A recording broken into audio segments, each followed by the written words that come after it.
5 தடைகளை இங்கே முன்வைத்திருக்கின்றோம். TFS Clearance Mega Sale Colombo.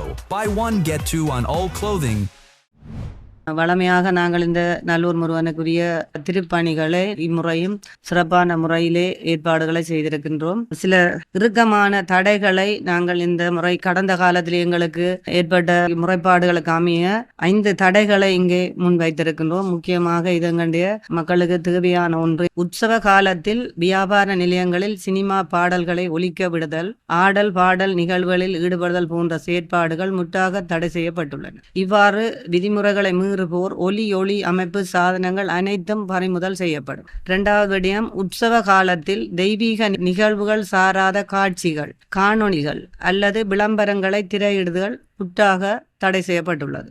3வது விடயம், உற்சவ காலங்களில் ஆலய சுற்றாடலில் படப்பிடிப்பில் ஈடுபடுபவர்கள் சமய பண்பாட்டு மற்றும் கலாச்சார நிகழ்வுகளை தவிர தனிநபர்களின் புகைப்படங்களை அல்லது காணொளிகளை பதிவு செய்தல், அவற்றை சமூக வலைதளங்களில் பதிவேற்றுதல் போன்ற நடவடிக்கைகளை முற்றாக தவிர்க்க வேண்டும்.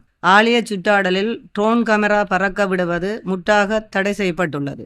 இவ்விடயம் வர்த்தமானி அறிவித்தலின் மூலமும் ஏற்கனவே அமலில் உள்ளது. அதனை மீறுபவர்கள் மீது உரிய சட்ட நடவடிக்கை எடுக்கப்படும். சிவப்பு வெள்ளை நிறத்தால் குறிக்கப்பட்டுள்ள உற்சவ பகுதிக்குள் வியாபாரம் செய்தல் மற்றும் ஜாசகம் பெறுதல் முற்றாக தடை செய்யப்பட்டுள்ளது. மேலும் வெளிப்பகுதியிலும் பக்தர்களின் போக்குவரத்துக்கு இடையூறு விளைவிக்கும் வகையில் வியாபாரம் செய்வது அனுமதிக்கப்பட மாட்டாது. விதிமுறைகளை மீறி வியாபாரத்தில் ஈடுபடுபவர்களின் பொருட்கள் பறிமுதல் செய்யப்படும். நல்லூர் உற்சவ காலத்திலே எங்களுடைய பொதுமக்களை நான் அன்பாகவும் வினயமாக கேட்டுக்கொள்வது, இந்த விதிமுறைகளை நீங்கள் ஏற்று ஒரு முருகனுடைய 1 மாத காலத்திற்கு நீங்கள் சிறப்பாக இந்த தடைகளை நீங்கள் உங்களுடைய சொந்த தடைகளாக ஏற்று இந்த நிகழ்வுகளுக்கு பூரண ஒத்துழைப்பு வழங்க வேண்டும் என்று கேட்டு விடைபெறுகிறேன்.